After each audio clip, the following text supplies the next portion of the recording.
They say Walt Disney's fondest memories came from a small town in Missouri where he lived with his family, a town called Marceline.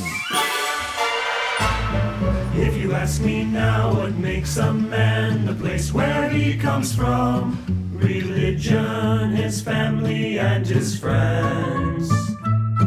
Indeed, these all must play a role in any camp for some, but for Walt there was just one in the end.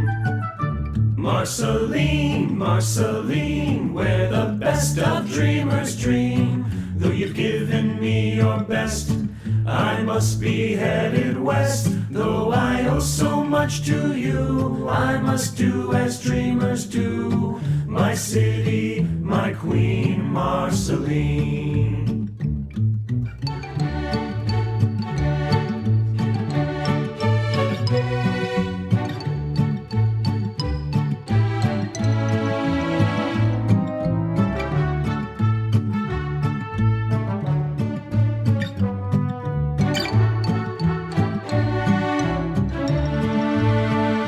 Marceline, Marceline, where the best of dreamers dream. Though you've given me your best, I must be headed west. Though I owe so much to you, I must do as dreamers do. My city, my queen, Marceline.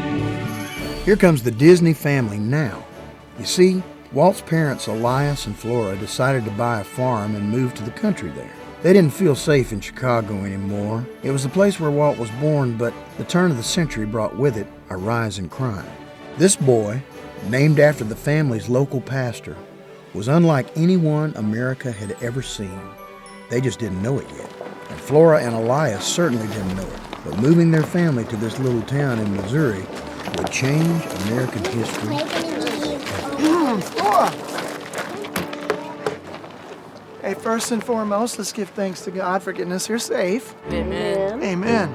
Roy, go to the luggage cart, get our bags and trunks. Walt, I need you to go find Mr. Kaufman, his horse and buggy. Flora, can you get some water from my canteen, please? Walt! Walter! Walter! No one could have imagined that what Walt was seeing would end up being such a big inspiration to him later in life. Walt's eyes had just witnessed their first glimpse at what really was Main Street, USA. Wow. Walter! Yes, sir. Sorry, sir. Yes, sir. Are you ready to see the farm? Yes, sir. All right, my absent-minded son. Try to keep up with Roy.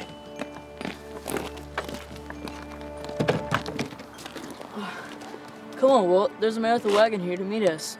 See, people are real nice here. I think I'm gonna like it here, Roy. You haven't even seen the farm yet. I can already tell.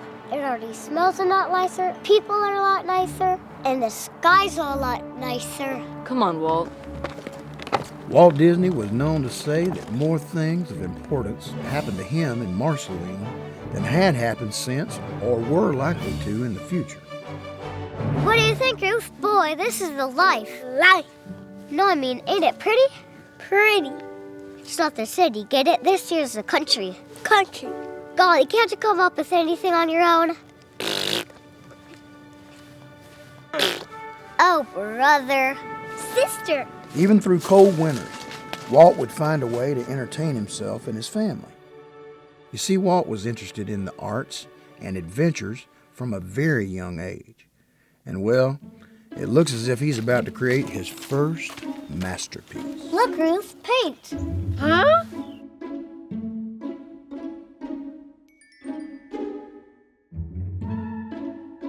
Uh-oh. Don't worry, Ruth. It comes off. It's just paint. All we need now is paintbrushes.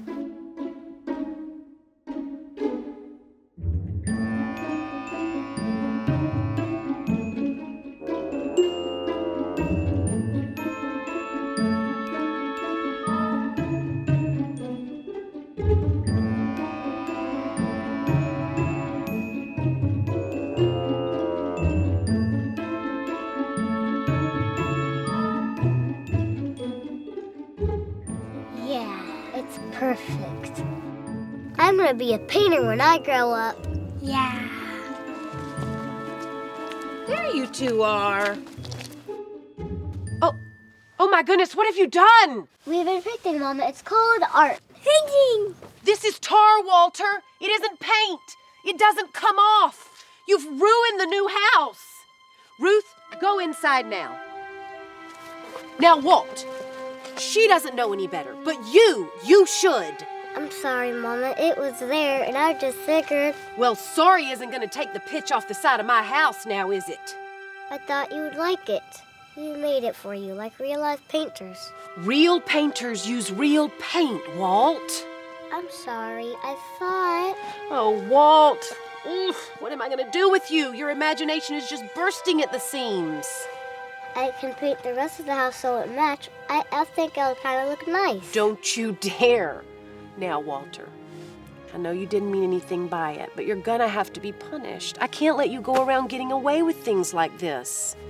You understand. I'm sorry, Mama. I'm so sorry. Please don't punish Ruth. It was my fault, not hers. I told her it will wash off. I thought it was like real paint. Well, you can paint the fence to make up for it. How's that? Okay, Mama. With real paint this time. Just like Tom Sawyer. Walt had a big heart for a little kid, and it was filled with dreams. Why, he even found a dreaming tree in Marceline. It was his own special place where he could sit and imagine all sorts of magical things. He would return to this spot throughout his adult life for reflection, prayer, and of course, to be inspired. He was proud of that tree and the dreams that came from it. And if the dreaming tree wasn't working out for Walt's awake dreaming, it sure came in handy as a spot for some real dreaming, like the sleeping kind. Walter, wake up and see what Auntie Margaret's brought you. Auntie Margaret, is that you? No, just a dream, silly. If you're just a dream, haven't you brought me something I've been dreaming about? Am I not present enough? I suppose. Walt, that's why you're my favorite nephew. Honest as the day you were born. Of course I have presents for you. Look. A new tablet, new art supplies, the whole lot? All of it. All for me? Yes, be my guest. Help yourself. Oh, thank you, Auntie, thank you. You can thank me by drawing me a picture, Walt. You are such a grand artist. I'm going to see your work in a museum one day.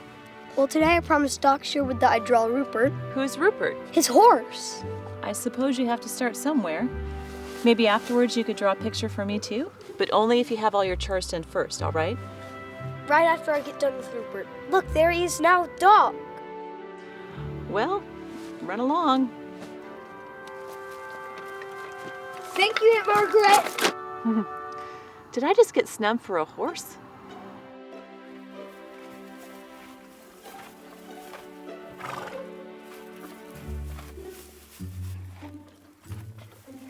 Sorry. Do you think you can still draw him while he's acting this way?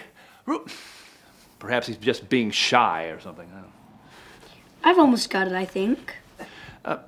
Say, Walter, how's your father feeling these days? I've heard that he's been ill.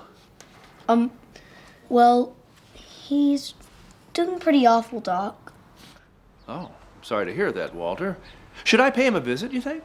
No, sir. If he even finds out that I was talking about him, please don't, Doc. Mom says it's just stress that's done to him. He's made himself sick by worrying so much about everything. I think it's just the weather, or at least that's what Auntie Margaret says. Well, either way, it's understandable. He's got a big farm to tend.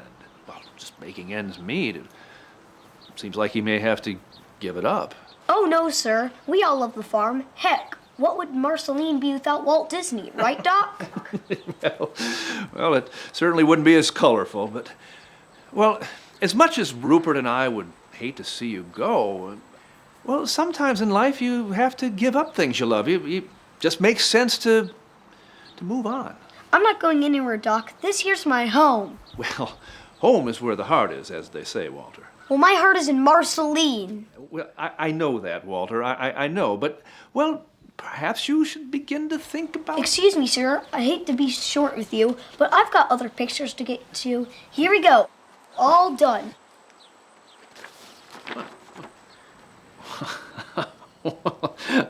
I love it. It's magnificent. What a talented young man you are, Walter. Gee, thanks, Doc. It wasn't easy with Rupert dancing the whole time. It was fun, though, trying to get him on paper. With the way he moved, well, being still would have been too easy. Well, it's exceptional. I'd like to frame it and put it in my house. Really? Yes, really. Oh, now, here's a nickel. Now, I think that's a fair exchange, if you'll agree, of course. Wow, Doc, I would have just given it to you. Never give your art away, Walt. No, talent like this needs to be paid for. Why, I've never seen a patient for free, now have I? No, I guess not. Exactly. So if you're going to be a real artist, you're going to have to charge for your work. To everybody, even my mom? Well, not everyone, but the general public, yeah. Okay, then maybe just my dad. Oh, and Walter, well, if you're going to be a real artist, you're going to have to leave Marceline eventually. I mean, real artists need adventure in their lives. It's inspiration for their work, you see. I guess so. Mm-hmm. You need to see new things, meet new people, new horses even, and fill your mind full of fresh creativity. Why, you need to do that, though, away from Marceline. The artists of today are in New York City, or maybe even France. Well, right now, I'm just happy drawing Rupert. Nah, an artist goes where the wind blows, Walter. I'll think about that, Doc. I better get home for dinner so I can draw Auntie Margaret's picture first. And I'm awful grateful for the nickel, Doc. I'll remember this forever. Thank you. Oh, you're very welcome, Walter. And whenever I look at this picture, I'll think of you. Well, goodbye now, son.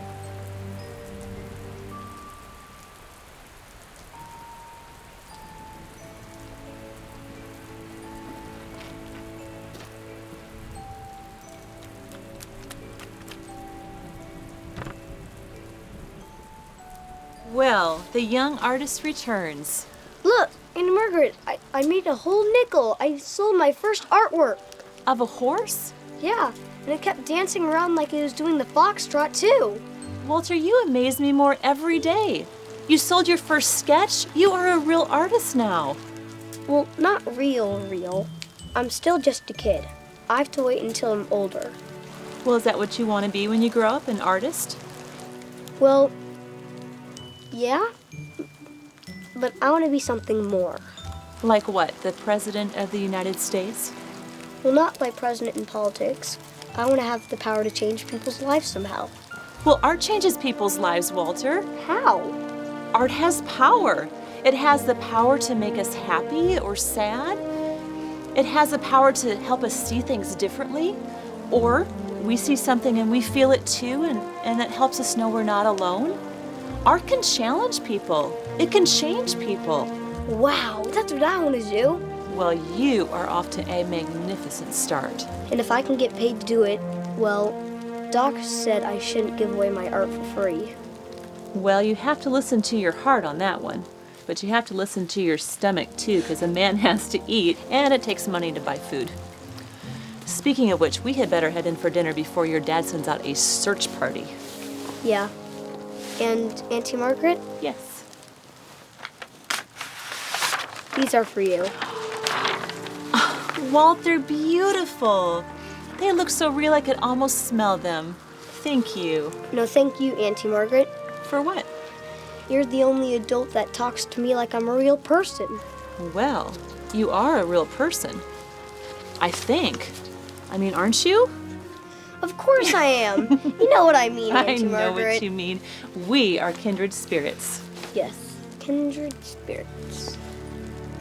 And if there was another adult Walt enjoyed being around as much as his Auntie Margaret, it was his Uncle Mike, the steam train engineer.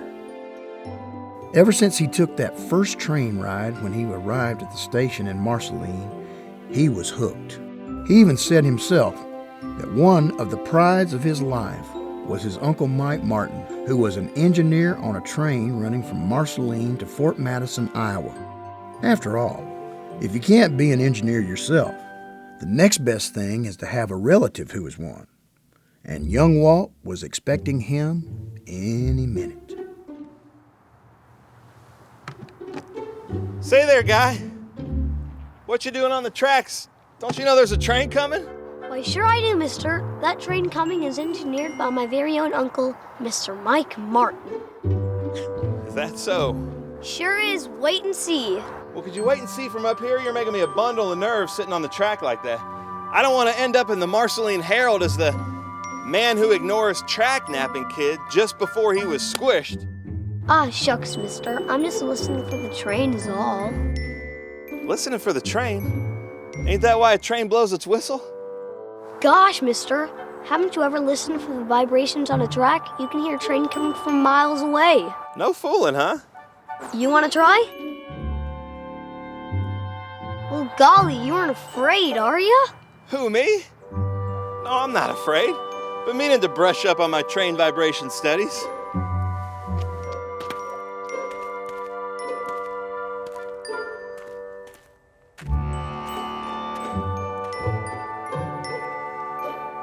Like this?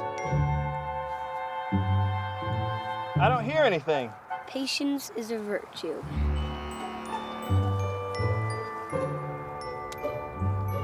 I hear something! That's my Uncle Mike. Wow, that really is a swell trick. I'm real proud of you, mister. Oh, shucks. Thanks, kid.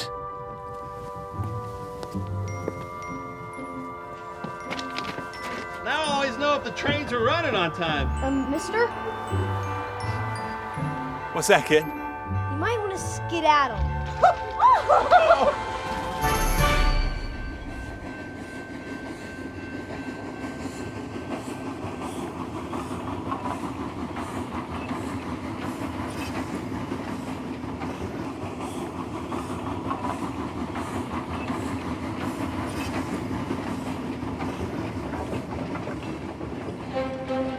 Walt's love for trains was only rivaled by his love for community in Marceline. There was no doubt that Walt felt a sense of support from his relatives.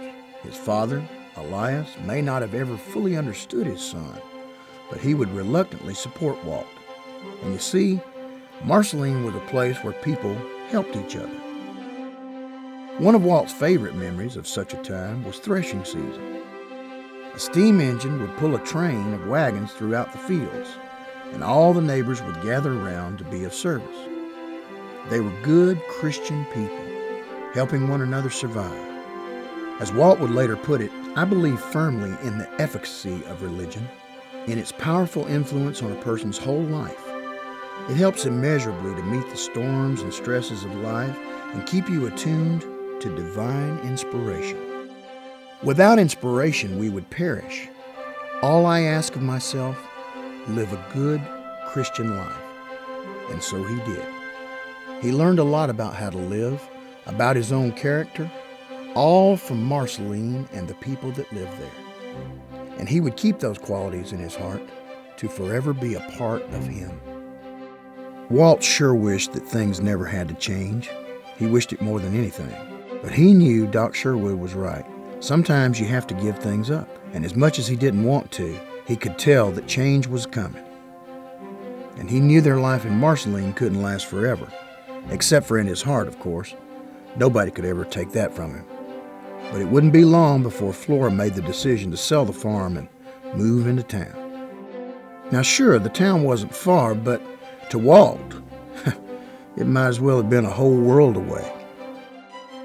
Once he got a taste of that country life, boy, he didn't want to give it up.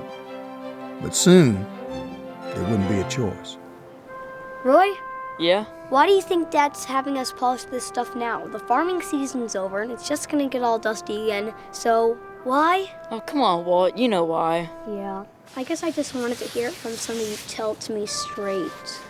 Just as long as we're together, it'll be business as usual. It'll be different, Roy, and you know it. Gosh, I'm only trying to cheer you up, and I meant it. Most of it, anyway. We may not be here on the farm, but we'll still have each other. It's just time to move on is all. But the whole world's ahead of us. It's time to get off this farm. You want to leave Marceline? Doesn't anything make you feel better, Walt? Walter, what's this I hear about you feeling bad? I just don't want... You don't what? He wants to stay. I can't blame him. Boys, I'm sorry, but in this household, We gotta go wherever we can make the better life for ourselves, not wherever we can draw the best barn cat.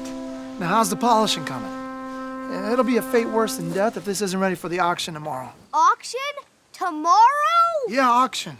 What'd you think, we're gonna pull this stuff behind the wagon?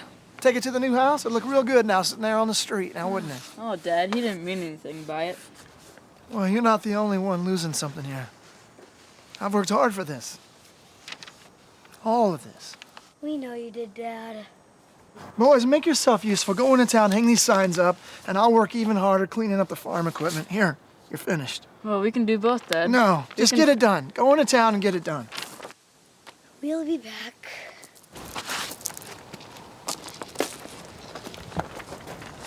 Boys, listen, make sure you're home in time for dinner. Your mom's making something really nice. It'd be great to be together as a family.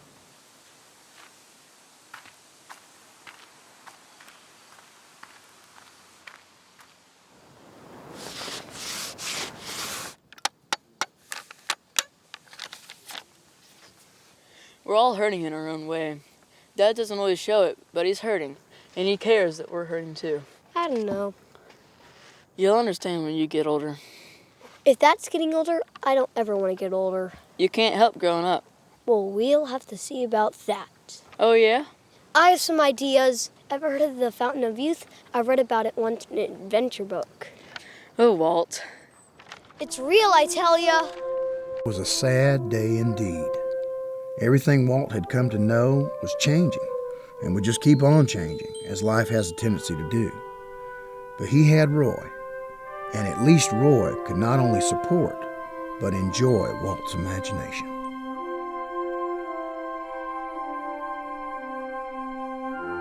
The family moved into a small house in town where Elias could get better while Walt, Roy, and Ruth would finish school.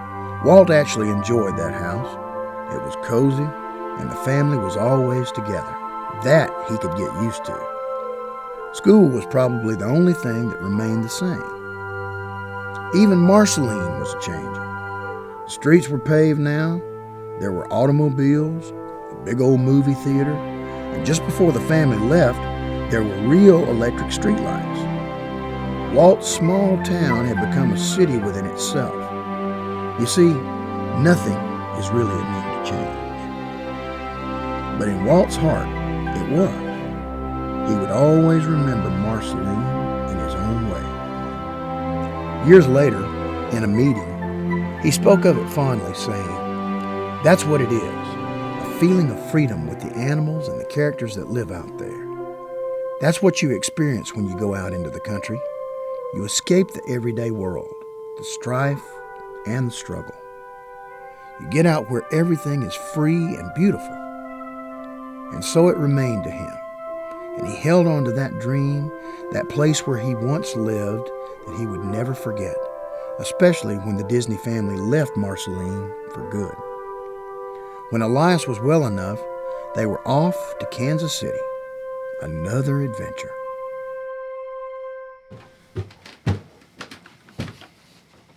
Boys, listen up. I have a job for us. What is it? Yeah, Dad, what is it? Well, it's a paper route. A paper route? That's a kid's job. It's anybody's job as long as it pays money, Walter. What's it pay? That's more like it, my industrious. On this job, it pays $3 a customer. How many customers? 650. On foot? Yes, on foot. How many blocks? 20 square blocks. Say, Dad, I don't want to gum up the works here or nothing, but I can't carry a third of 650 papers. I don't even know what that is, and I'm sure I can't carry it. Well, that's why I got us carts, Walter. So how much will we get paid? You, Roy, will be making a stipend. Walt here will be making an allowance. And I'll be investing Walter's allowance for him. Say, what do you mean investment? That's not money. It's better than money for you, Walt. Trust me. Well, that's an interesting idea, Dad, but I'd rather take the money instead, please. Walter. Well, I'm sure you would, Walter, but that's not going to happen. You will listen to what I'm going to say. I will be investing the money. I don't need you wasting all this money on frivolous things like toys and candy and art supplies. But... No buts. Listen, we start at 3:30 in the morning. But I have school. Well, then you better get up in time to get your paper route finished before school starts or you're going to go hungry. But I... No more buts. Lights out. 3:30 in the morning. 3:30. Gosh, if it wasn't bad enough that he's making me work with no pay, to add to insult and injury, he compared my art supplies to candies and toys. Oh, come on. You'd probably use your money to buy more shares of the Ozell Company. Heck, maybe he'll run the place one day, then you can work from there. But I don't care about none of that stuff. I want to be an artist. See, I've been drawing all my life. What are you laughing at? You say like you're 1,000 years old. I got as much of a chance as anybody. Let's just try out this paper out thing, okay? It doesn't mean you have to stop drawing. Okay. And I can always buy you candies and toys with my money. I don't want you going all the way to the store on my account, Roy. Why don't you just go ahead and give me the money? Good night, Walt. Good night. And Roy, thanks. Don't mention it.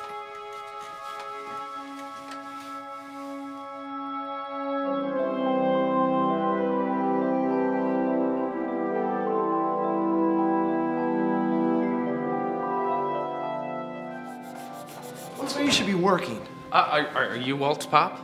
Yes, I'm Elias Disney. Very pleased to meet you, sir. Very pleased. I'm Bert Hudson. I own the joint. Walt is an extremely talented kid. Just look at all the people lined up to see his latest masterpiece.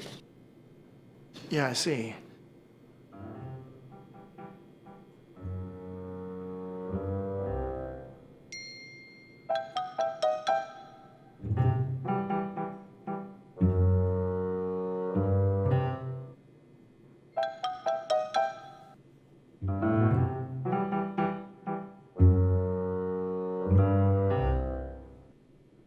It's a slow day. Well, he should be working. Oh, don't worry about that, Mr. Disney. I pay him all right. He gets a free haircut with every picture, and when he doesn't need a trim, I pay him 15 cents for each work of art. 15 cents? Oh, you betcha. I frame him right here. I can't get him to draw fast enough. Your son is a hit. A hit? Walter, why didn't you tell me about this? I meant to. I just didn't get the chance yet. Well, he certainly wasn't hiding it out of shame. This is the kind of thing a parent boasts and beams about. Your son is a star in this neighborhood. All finished, Bert. Hope you like it. Oh, it's a beaut, Walt. One of your finest. See you in a couple days to draw another? The people keep asking for him. Sure, Bert. If it's okay with my dad. Sure, Walt, as long as you deliver your papers on time. Of course. Mr. Hudson, he'll be back. Well, nice to meet you, Mr. Disney. We'll see you soon, Walt. See ya. Show me this drawing.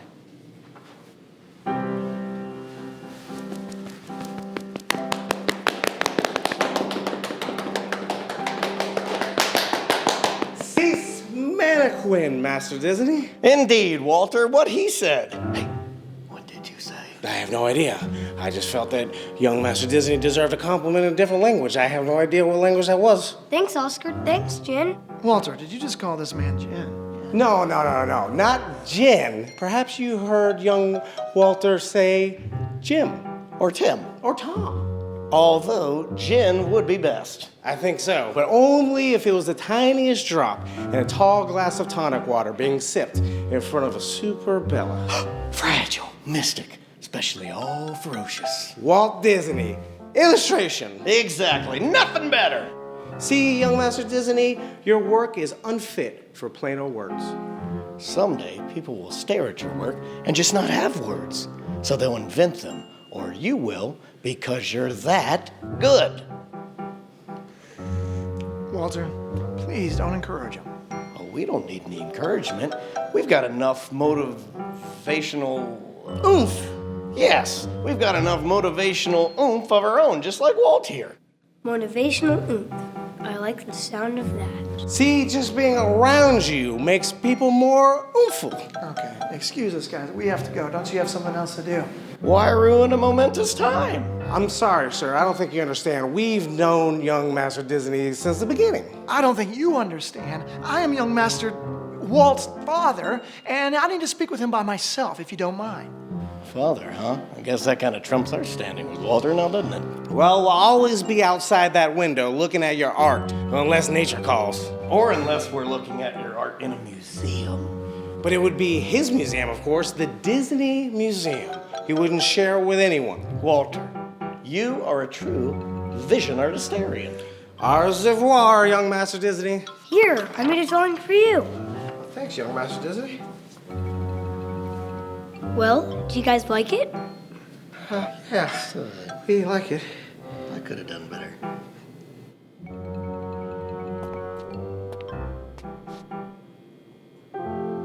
Those guys are pretty funny, huh?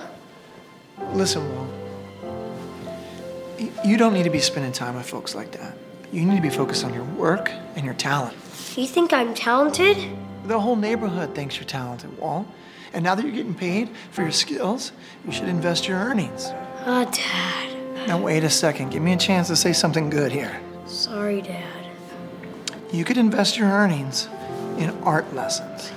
They teach at the Kansas City Art Institute. Well, now that you're becoming an artist, you should look into it. But don't ever think that you're the best. You can always learn something. You can always get better. Do you understand? Yes, Dad, thank you. I'm gonna go run home and tell Roy. Meet you there. Okay, then. And Dad, Yes? I'm glad you happened by.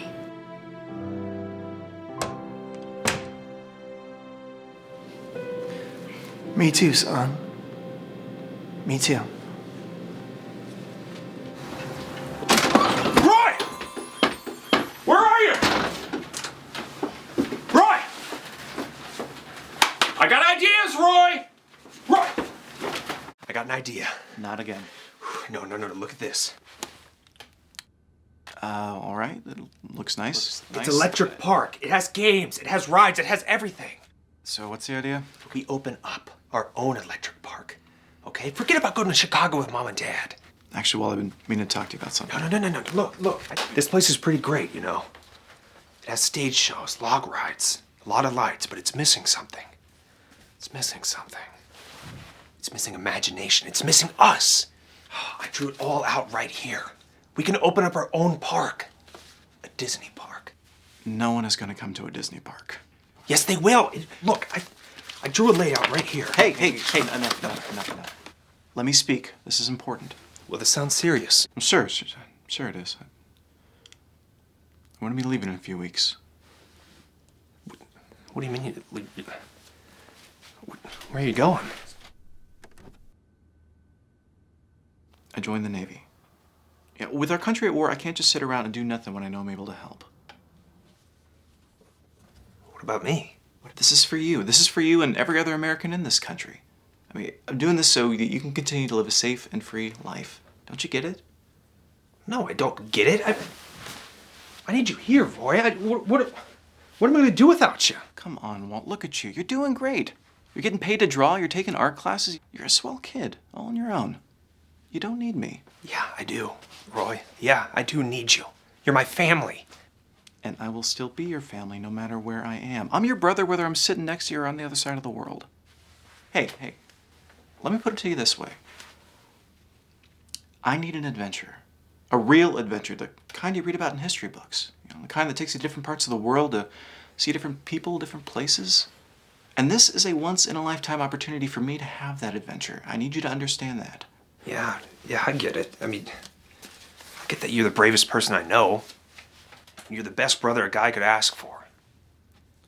And you're the only person around here that understands me and supports me. I understand, and pretty soon you'll be able to take your own adventures. And, you know, right now, maybe for you, that's Chicago. Roy, I don't know. Hey, what if I go with you? You will be with me. I'll be thinking of you the whole time. No, Roy, I'll find a way. Okay, I love this country just as much as anybody else. All right, and if you look up close in my eye, you'll see an American flag waving. And up my spine is growing red, white, and blue. All right, I'll find a way, Roy. I'll find a way. Whatever you say. So tell me about this Disney park. It's just an idea. But now, together we're going on a real adventure. The Disney boys are going out to war.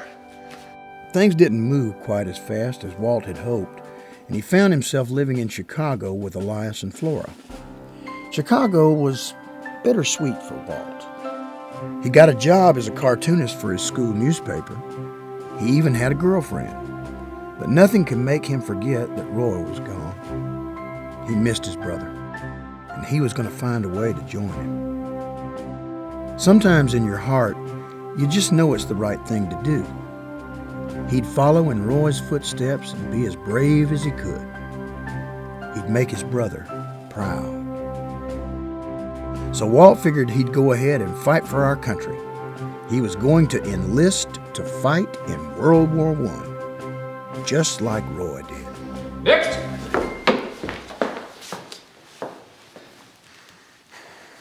Mr. Disney.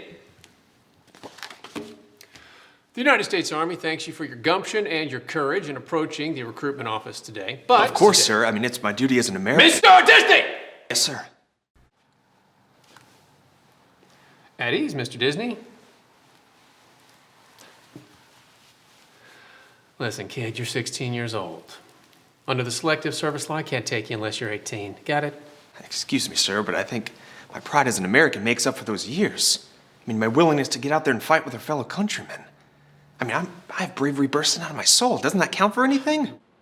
We appreciate your bravery, but that doesn't mean I can break the rules for you. Sir, do you have a brother? Yeah, 3 of them. What's that got to do with anything, Mr. Disney? Well, it has a whole lot to do with me, sir. I mean, my brother's out there. My brother's out in the fight. And there's nothing I would want more than to be out there with him. His name's Roy Disney. And he's full of courage and a love for America. And I have as much pride for him as this country. I mean, I just want to get out there and show him. Surely you understand that. I do understand. And in 2 years, I'll be real proud to call you a soldier. But until then, my back's against the wall, kid. Rules are rules. I'm sure you can understand that. Yes, sir. Next!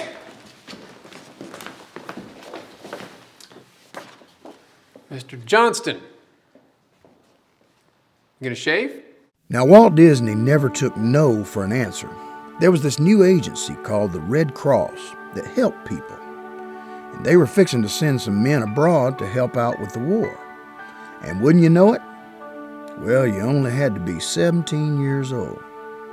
Sure, Walt was only 16, but he figured he could squeak by with a little bit of his artistic talent. But when Flora and Elias caught wind of it, well, they were none too happy. How could you do this, Walt? You were just going to sneak off and not tell us anything? You don't have respect enough for your mother and I to tell us your plans. I didn't think you'd let me go. It's for our country. It's like what Roy's doing. And you wanted to march off without even saying goodbye, Walt? March off to death? Did you know that, Walt? You could die out there. I can't believe you were just going to march off and die and not tell your mother and I anything, not even a letter. I'm sorry. It's... all I'm thinking about is Roy and being brave like him. Well, you're not Roy.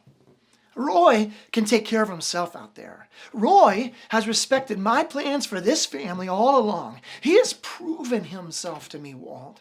You will never be Roy. You're a different son. You're the dreamer. And Walt, dreamers, they don't fight. I won't have it. I don't want to fight. I want to help. And if you just sign this paper, I can be a member of the Red Cross. I can be a part of the relief effort. Look, I want to aid our country and protect our liberties as Americans. Don't you understand that? No, I don't. I do. Excuse me? If we don't sign, he'll just find some other way to go and sneak off. At least this way we can say goodbye to him and have a proper send-off. His mind is set. I will not sign. Elias, please, be rational. Flora, you can do whatever you want. I will not sign my son's death warrant.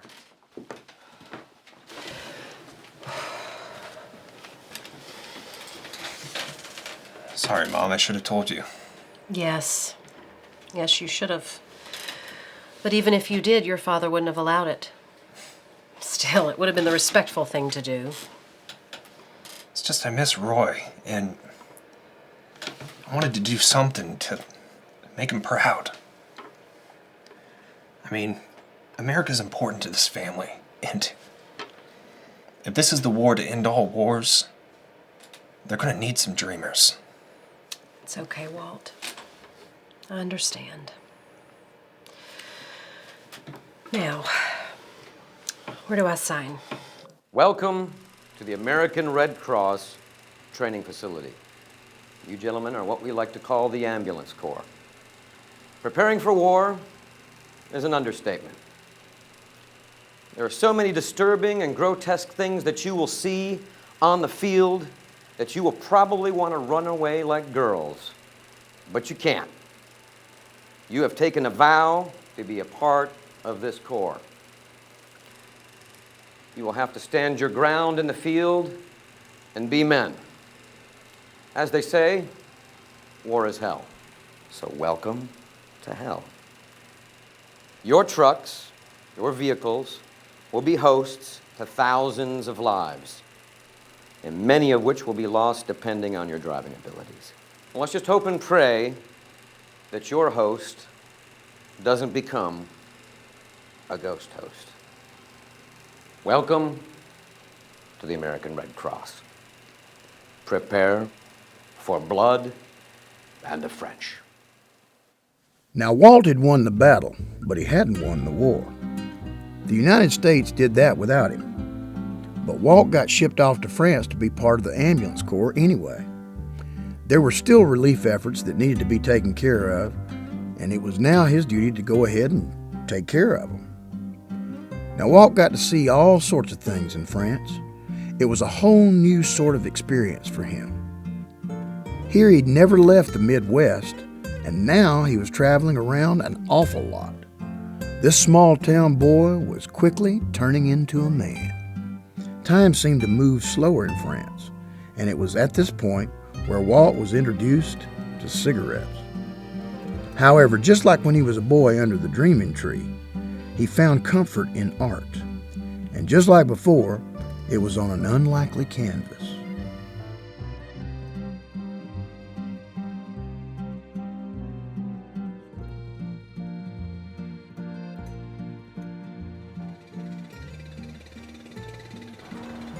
Hey, seen any action today? Nope, not today. Not yesterday, not even the day before that. Guess our instructor was right.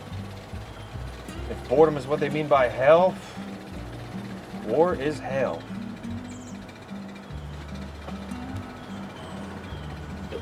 Hey fella, those are some pretty unique funnies you got out there. Thanks. But when they're in the paper, they're called funnies. When they're that big, it's called art. Wow, art. Do you mind if I show my buddy? Never minded a bit of publicity in my life. Sure. Hey Ray, come here. Check this out. They call this art. That's nothing. I know a guy back on the East Coast who can draw just as good as that. He's dating my sister. Well, he ain't here, is he? No, but... Oh, but nothing. What'd you say your name was again? I didn't, but it's Disney. Walt Disney. Well, my name's Jim. This is my buddy Ray. And do you think you might be able to draw a couple of things for our meat wagons? Well, sure I could. I can draw something for you, your gals, whatever you need. For a nominal fee, of course. How about a pack of smokes? Make it a carton and I'll draw both your Model Ts. Sold. Jim, let's bring him around.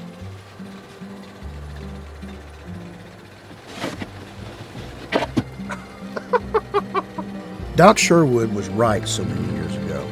Walt needed to see the world. And just like he predicted, France was where much of his art was perfected. But by the time Walt returned home to Kansas City, he was a chain smoker. So naturally, he needed a job to pay for his newfound habit. He had always wanted to be an actor or an artist, but as he put it, it seemed easier to get a job as an artist. Walt was crushed. And who better to turn to for advice? Why, Big Brother Roy, of course. Roy had been working at a bank, and Walt rushed right on down to tell his sad tale. A co-worker of Roy's knew about some fellows who ran a commercial art shop called Pestman Rubin, and they were looking to hire an apprentice. Roy got Walt an interview, and boy, Walt could have kissed him. Roy! on! Hey, okay, you're welcome, all right? Just show up to the interview with your best portfolio, so I'm gonna knock their socks off you. You'll do the trick, okay? I know you will. Roy Disney, you are the best brother in the whole world! You are the best bank teller in the whole world! It was a pleasure, and you have great staff, and this bank just... He's an artist. But not only did Walt land the gig at Pestman Rubin, but at a whopping $50 a month. He always went after his own dreams, the dreams he'd had ever since his Auntie Margaret had given him his first art supplies, and she was just the woman Walt wanted to tell about it.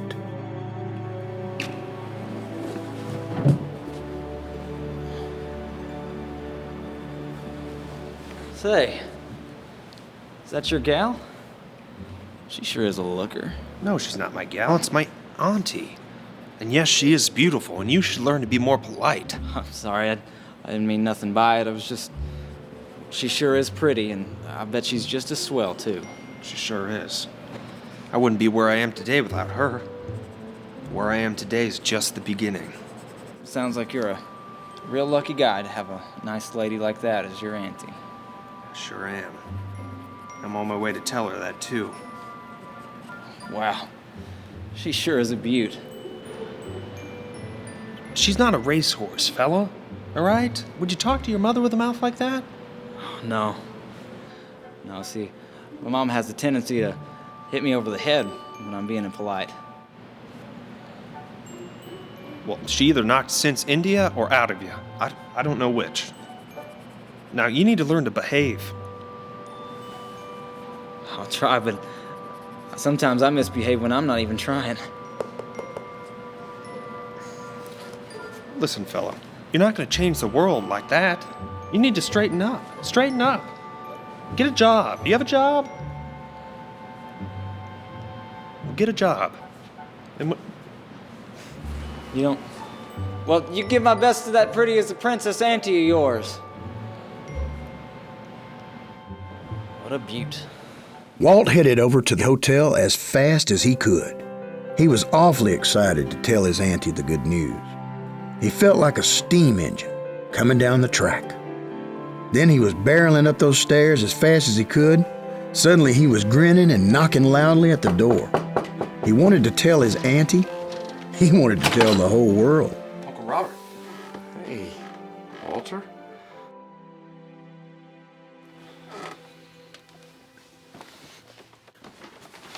Auntie, you're never going to believe it.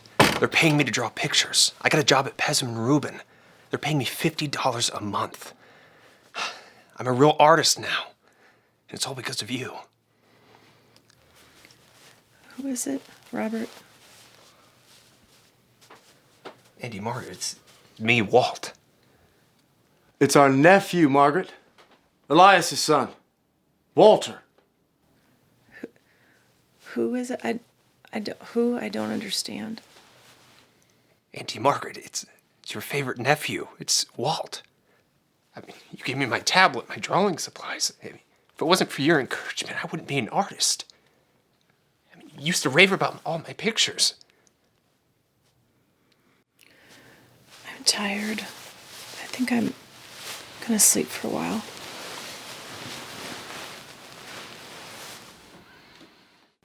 I'm sorry, Walt. Margaret isn't feeling well. Perhaps you should come back another day. I don't understand.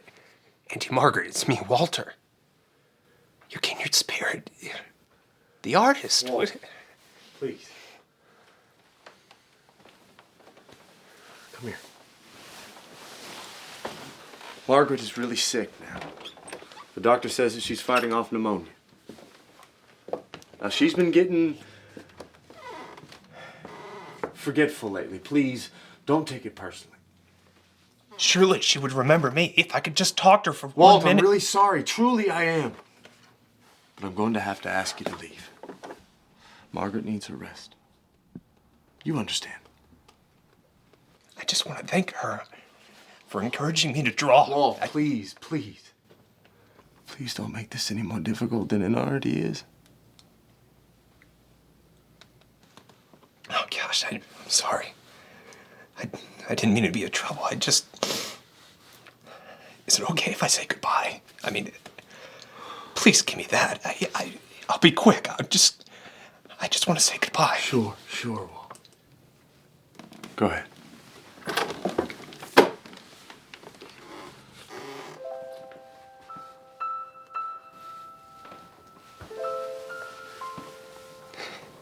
Thank you.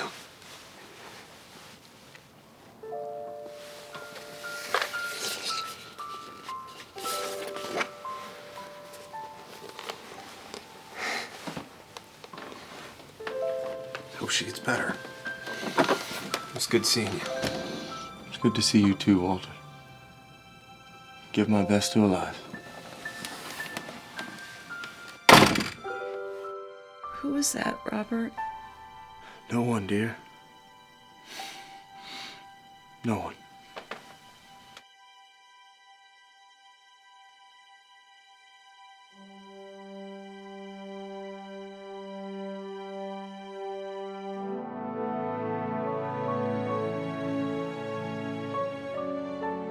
The next few months were tough on Walt. His auntie passed away from pneumonia.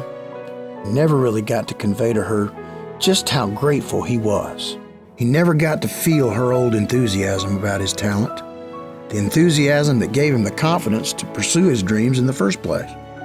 And he lost his job at Pessman Rubin due to downsizing. Things were looking pretty bleak for Walt, but he didn't lose faith. He knew he had a God-given talent, and it was meant for something special. Elias was right. He was the dreamer, and dreamers never quit. Hey, Walt, it's me, the donut-eating champion of Pessman Rubin.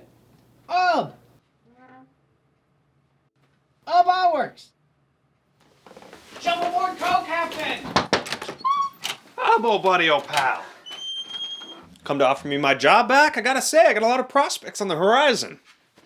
No, I got kicked out on my rear, too. That's why I came by. Thought maybe you had something, anything. I gotta support my mother, and she's not the most gentle mother, if you know what I mean. So I didn't know if you had something. I'm desperate, Walt. Desperate, I tell you. I didn't know if maybe with your connections with your brother Roy, if you had something. Anything. To be honest, Hub, I don't have much going on myself. Come on, Walt. If anybody can think of something, it's you. You're a thinker. I've got your number. You've got one of the greatest minds in all the world. If you just put your mind to it, you'll think of something. All right, calm down. You're gonna wake the neighbors. It's daylight, Walt. Some of them take naps, but I can't think with you being a big bundle of nerves. Now give me a second to think about it. Right. Sorry. If I just let you think, then we can come up with something. Think. A minute. All right, a minute. Right.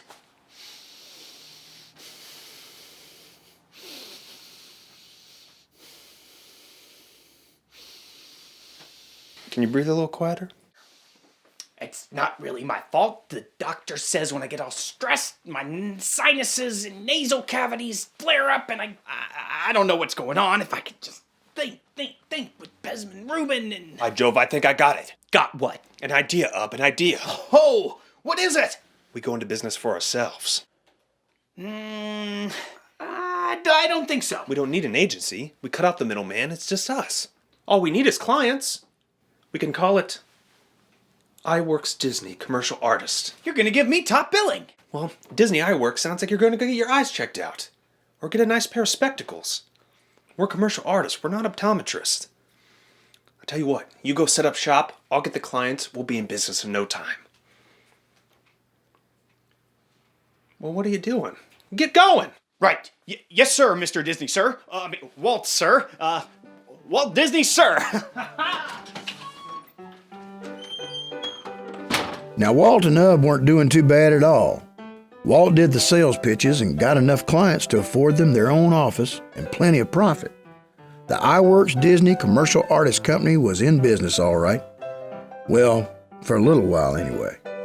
You see, Walt got a job as an animation cartoonist at the Kansas City Slide Company, and he left Ub in charge of their company. Ub wasn't much of a take-charge kind of guy. Things went downhill pretty fast. And soon enough, Ub was asking Walt if he could get a job at the Kansas City Slide Company too. So that was the end of the iWorks Disney Commercial Artist Company and the beginning of learning a new kind of drawing, animation. How it began might seem a bit primitive, but remember, you have to start somewhere. So first, an animator draws a picture. Then they cut out whatever parts are going to move. And they tack those movable pieces onto a board with a little pin.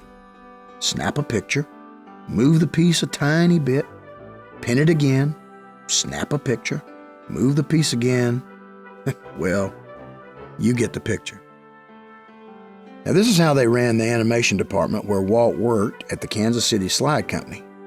But he'd heard of a new kind of animation, cell animation. It was a whole lot more creative, a whole lot more inventive, a whole lot more Walt Disney. Wow, like we done with the place. Roy, I'm gonna make magic in here. I borrowed this camera from Mr. Cogger, and I'm gonna be making cell animation. It's the hottest thing out in New York right now. It's gonna revolutionize the way animated films are made. Well, it's not what Elias had in mind when he built this garage, but I'm sure he'd be impressed to see him making moving pictures in here. Yeah. I'm onto something big here, Roy. I can feel it. It's so modern and exciting. And I'm good at it, Roy. I'm good at it. No, you're good at it. You're good at anything you put your mind to, but can you make something out of this? I mean, if you can make some money at this, some real money, you should open a business. Roy, old brother of mine, you're talking to somebody who's already procured himself an interview with the king of Kansas City showbiz. Frank Newman? Yeah, Frank L. Newman, the owner of the Newman Theater on Main Street, seating 1,000 seats in Italian Renaissance style. I illustrated their programs when I worked at Pess and Rubin, so I already had an in.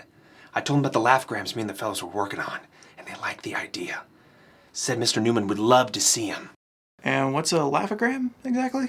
Well, you know how before a movie begins, they show a few minutes of a newsreel? Yeah, sure. Well, it's just like that, but with moving cartoons. Okay, just imagine like a commentary on something that's happening in the city. You know how everybody complains about the transportation being so slow? Well, we show a lady sitting there, waiting for our trolley, and the next thing you know, a flower's growing up around her hosiery. Yeah? Well, here, show me.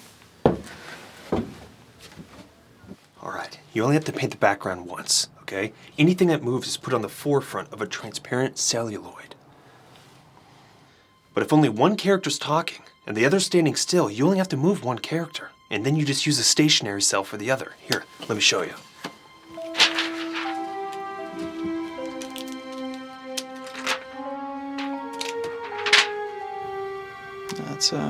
That's really something.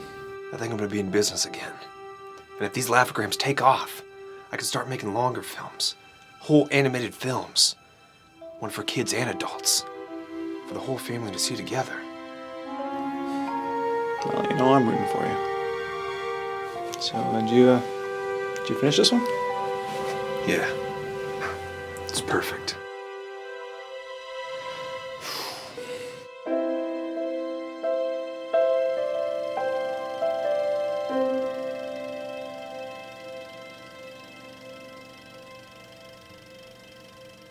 Now, these are the bee's knees, Mr. Disney. I mean it. Say, we could do one where bees have knees. That would be a laugh, wouldn't it be? Ain't that the truth? Ain't that the truth? Well, I love them. Love them? Yeah, I love them. Gotta have them. Gotta have them. Right here, right now. That's what you come here for, ain't it? Yes, sir. Yeah, it is. Now, tell me how much you want for these here laughograms. Are they gonna be too expensive to produce, or can I buy them from you? Oh, gosh, Are you telling me that you came to a business meeting and you don't have a sales pitch? What is this, your first time around the block, kid? No. Of course not. It's just, I have a frog in my throat, that's it. Well, you tell him to jump on out here and give me a price. I ain't got all day. 30 cents a foot. Deal. Come on, I'll check on it. Mr. Disney, I believe that this is going to be the beginning of a beautiful relationship. Sure is, sir. Sure is. And thanks for watching this and giving me the time to... Kid, to show I ain't you. got all day. Save your mush for your gal and move on up. Yes, sir. Sorry, sir. This is not the military. My name's Mr. Newman. The door's over there. Right, Thanks, Mr. Newman. Enough already. Get out of here before I change my offer. Now, Walt left that meeting with Mr. Newman feeling like $1,000,000. Until he realized he wasn't going to make any money on the deal. He was so excited to have sold his laughograms to the king of Kansas City showbiz that he forgot to figure in his profit on the pricing. Oh well, Walt wasn't discouraged. He had a new office space for he and the fellas, pardon me, his employee, to work out of. Plus, they'd gone out and gotten a Model T to ride around in and drum up business. They even already had a few clients and investors trickling in. Enough that Walt felt inspired. And when Walt felt inspired, well, he was still working on it long after everybody else went home.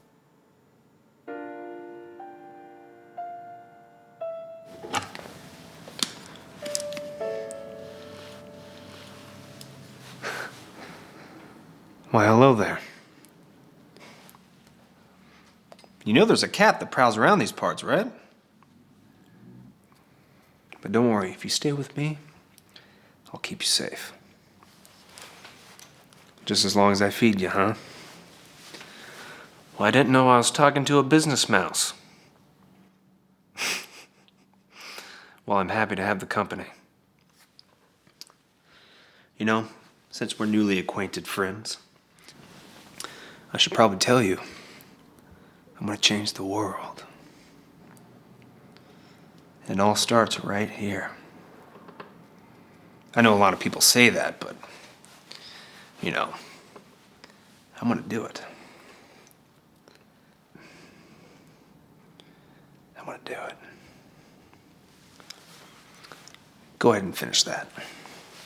I got work to do.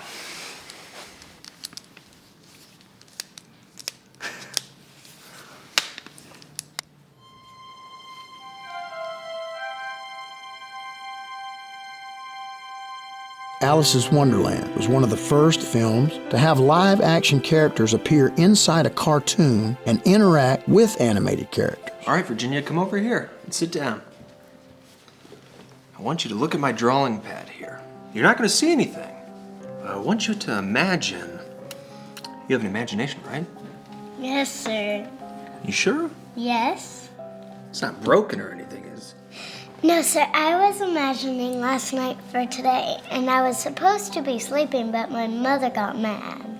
Oh, well, I hope we meet your expectations. So, Virginia, for this scene, I want you to look at my drawing pad and imagine that there's a doghouse, okay? Okay. There's this scuffle going on inside, okay? And the dog keeps getting thrown out. By who? Well, at the end, you find out that there's a cat living inside. That's silly. Well, then you don't have to imagine anything at all. Just remember what I told you and about how silly it is. And just think about how it makes you laugh, and then just laugh, okay? Okay. Hold on, Virginia. Fred, can you answer that, please? He's got it, Walt. Can you tell him to hang it up and leave it off the hook so we don't get any more interruptions? Sure thing, Walt. Hey, can I talk to you for a minute, Walt? Sorry, Virginia. Hey, you want to see my pet mouse? Yes. Hey, up. Show her the mouse.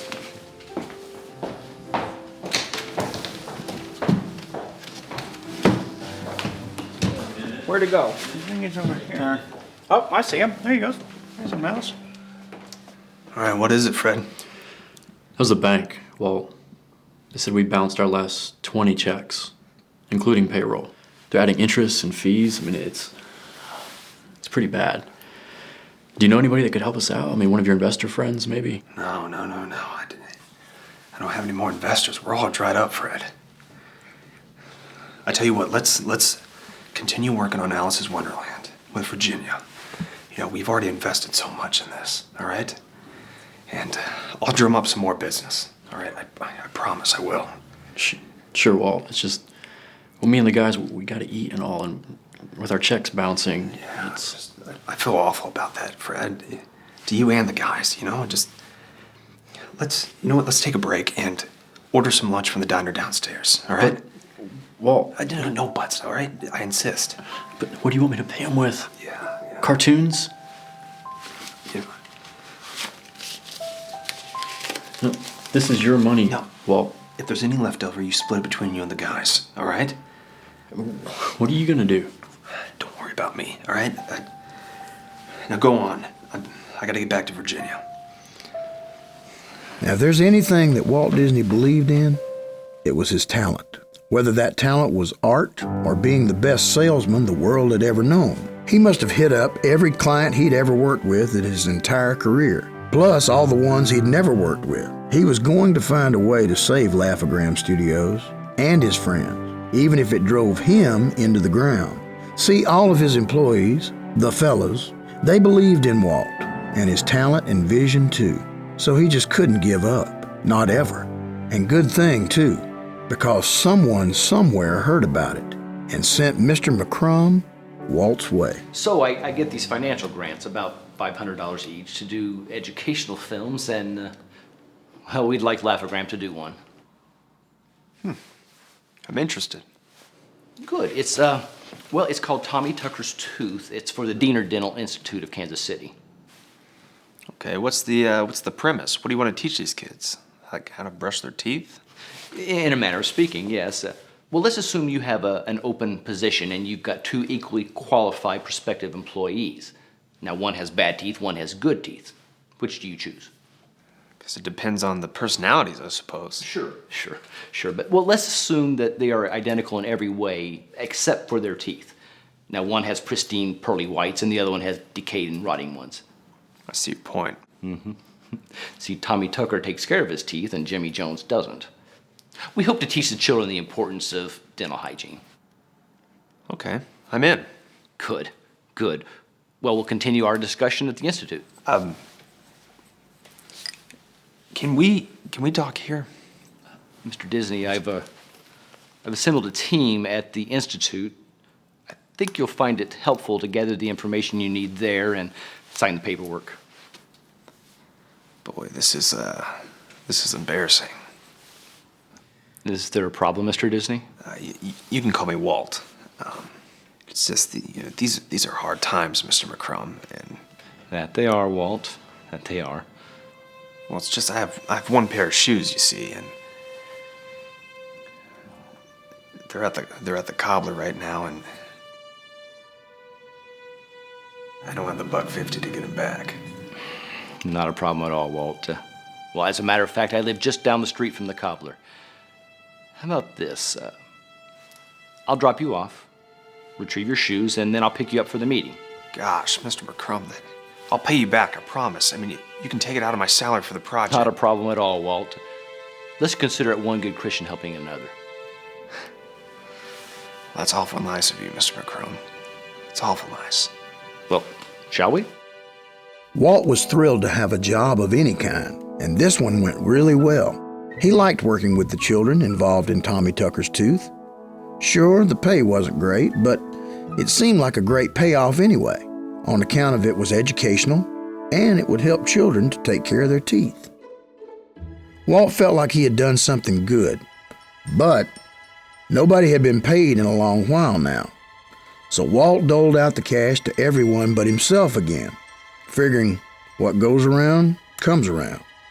Hoping that something good would come back to him, he had faith that God would provide, but he kind of wanted to eat too. Times were tough at Laugh-O-Gram. Clients were scarce, bills were mounting, but Walt tried pressing on. He'd been borrowing money here and there, trying other ways to make a buck, even advertising to take baby pictures and even pet pictures. The guys always kept each other in good spirits, kept each other laughing and smiling, but laughs and smiles don't pay the bills. Soon the collectors, well, they came knocking, and a knocking, and a knocking. Yes, I was here yesterday, and the day before that, and the day before that, etc., etc., etc. Oh yeah, I remember you. Didn't you eat the last jelly donut? No, I most certainly did not. I'm looking for a Mr. Dinsey. Dinsey? No Dinsey around these parts. Next door, maybe. Did you try Kansas City Kansas? I know very well Mr. Dinsey signed papers to incorporate this Laughogram Studios. He hasn't paid his creditors, and he needs to take care of that right away. Right away, I tell you. So tell me, what would happen to this poor old Mr. Dinsey if he didn't take care of such matters? Well, it would be very bad. Very bad indeed. Yeah, well, if it means a visit by you every day, I would have to agree. This is no laughing matter, sir. But you admit he signed paperwork for Laughogram Studios. Oh, now you're just trying to ruffle my feathers, aren't you? Listen, Mr. That's none of your business, sir. Right, well, I bet Mr. Dinsey, just like the rest of us post-war workers, is probably a little bit down on his luck right now. So chin up, and I'm sure he'll pay his bills in no time. No time at all. And might I get your name, sir? Well, it's sure not Mr. Dinsey.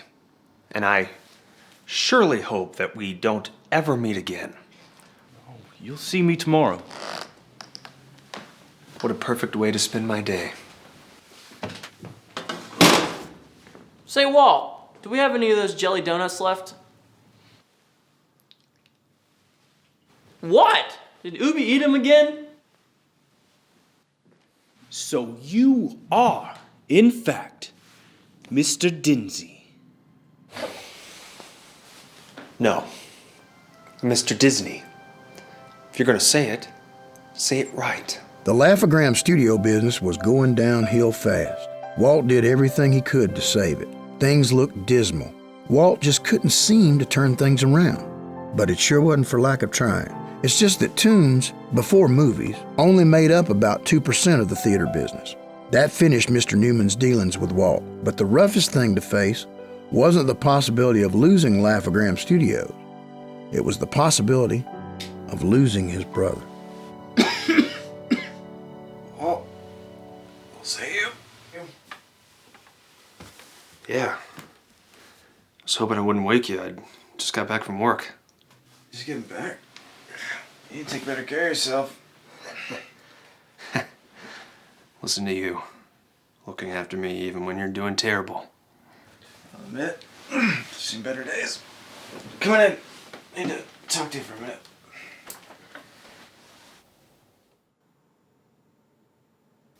You know, I'm leaving tomorrow, don't you? Doc says, warmer climate, be better for me. Yeah, I forgot tuberculosis in the war. These Missouri winters haven't exactly been too kind to me. Yeah. I thought I'd see more of you before I left. I've just been working, you know. It's okay, Walt. You don't have to be afraid. Afraid of what? Afraid I'm gonna die? Don't say that, Roy. If it's my time, then by the grace of God, I'll go. I'm not scared. Well, I'm scared, you know? I mean, I don't know what I'd do without you. I can't lose you, Roy. I just can't. You're the only one around who understands me, and maybe I'm selfish, but I'm not ready. I'm not. I'm not gonna say goodbye. I am always going to be with you, even through life and death. You can talk to me anytime you want. When you're scared or need advice or support. I'm not going to leave you. Maybe here if that's what the good Lord has planned, but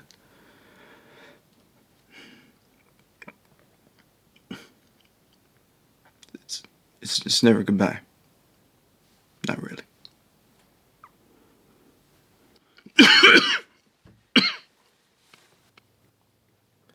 Look at me.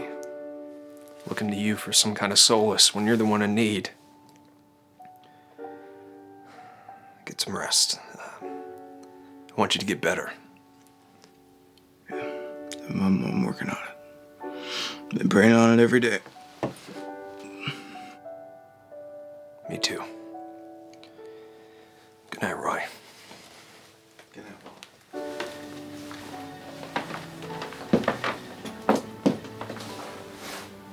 Hey, Roy. Just in case I don't get to see you. You know I love you, right? Love you too. But I'm not going anywhere. At least not tonight.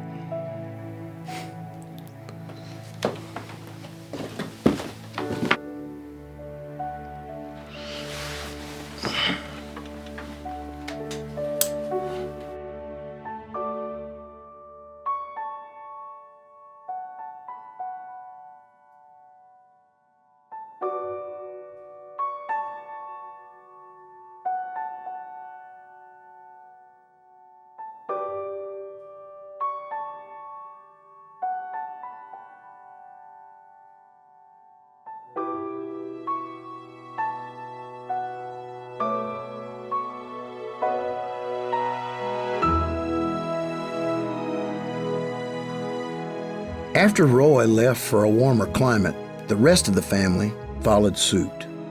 Walt had never known a time when he hadn't been surrounded by family, but for the first time in his life, he felt entirely alone. He felt lost.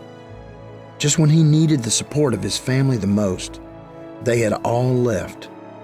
It was the saddest time in his life. Walt was always the innovator, and Ub the artist. Maybe that's why he never gave up. He just couldn't. His mind never ran out of ideas. But he did run out of money. Walt, you okay? Oh, hey, up. Yeah. Just working on the Alice film. You want to help? Wish I could, Walt. I've got a job. I just came by on my lunch break and thought I could tell you in person. I'm resigning. I'm really sorry, Walt, but I need the money. You understand, don't you?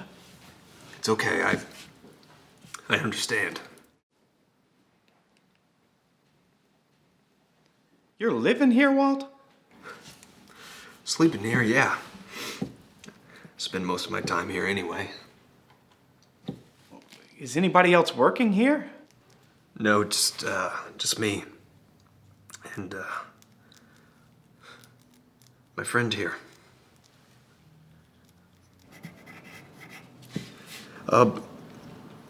People have to make money, and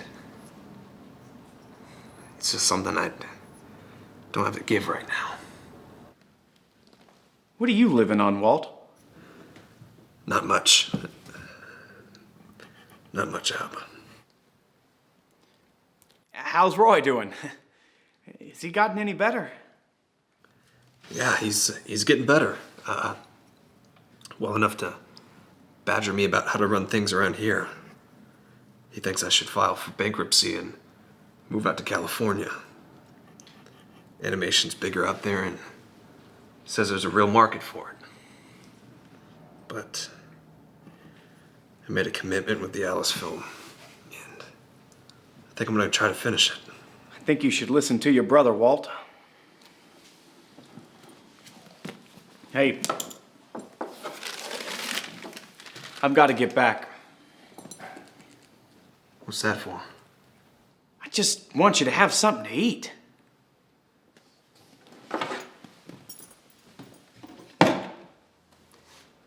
Goodbye, Walt.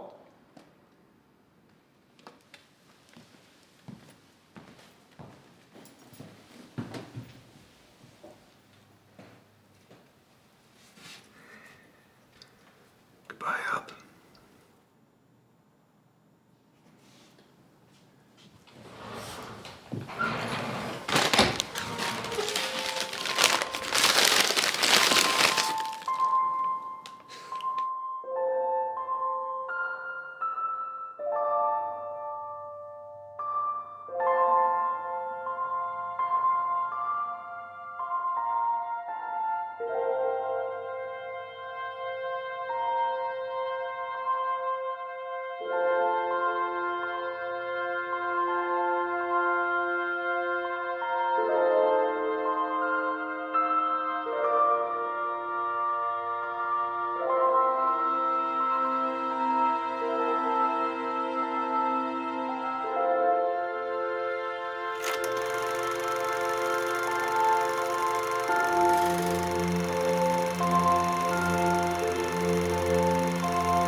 Maybe Walt felt a little like Alice.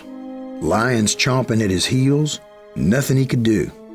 This was the end of the line for sure. He had filed for bankruptcy. He pawned his camera so he could buy a train ticket to California to be with Roy, to start again.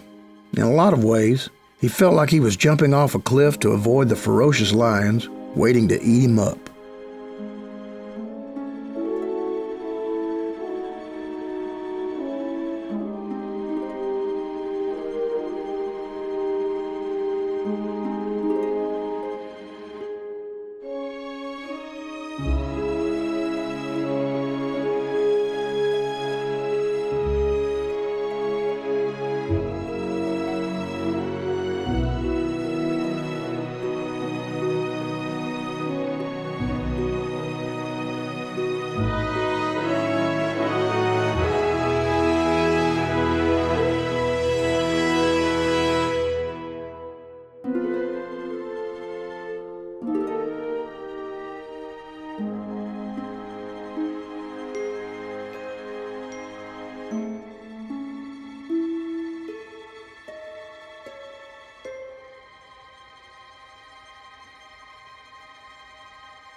I don't want to leave you in there to get eaten by that cat.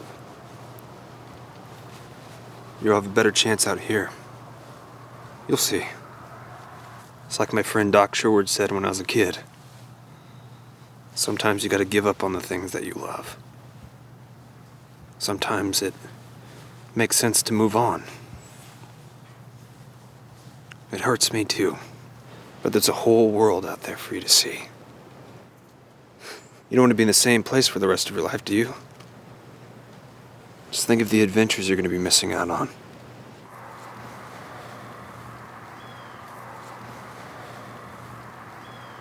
It's time to go for the both of us. Goodbye, little fellow.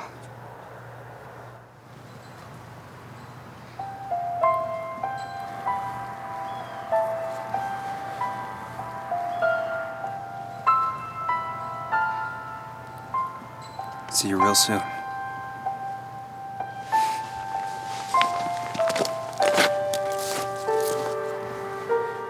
No matter how bleak things seemed, Walt Disney never gave up. Not once. Failure upon failure, he still believed in himself, in his talents, the faith in his soul that he could achieve anything if he just put his mind to it. After all he'd been through, he still went on towards life's next adventure, and thank goodness he did. He went on to become someone so special, so innovative, so remarkable. Walt Disney went on to become a pioneer in the art of entertainment, spreading joy throughout the world, creating magnificent dreams in the minds of children everywhere, filling hearts with happiness, while without this man, the world would have a lot less smiles. You see, dreamers never quit. Dreamers do.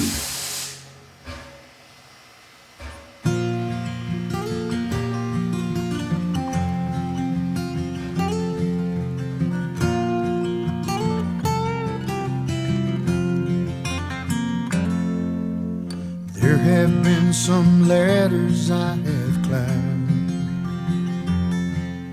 to try to reach a dream I've had in mind. As I scaled them rung by rung through the songs that I've sung, I've tried to bring some happiness to you, 'cause that's what dreamers do. The struggles that I've had along the way have only made me stronger day by day. And even though it wasn't easy, Never doubted I'd pull through, 'cause that's what dreamers do. A dream can be like thunder from the clouds. It echoes through the canyons, strong and loud. And it can chase away a dark sky when a ray of hope shines through. So in a dreamer's eyes, the gray skies are always blue. That's what dreamers do. Whoa, that's what dreamers do. I'd forever journey time and space. Simply put a smile upon your face. And even if it took a lifetime just to make that wish come true, that's what dreams do. A dream can be like thunder from the clouds. It echoes through the canyons, strong and loud. It can chase away a dark sky when a ray of hope shines through. So in a dreamer's eyes, the gray skies are always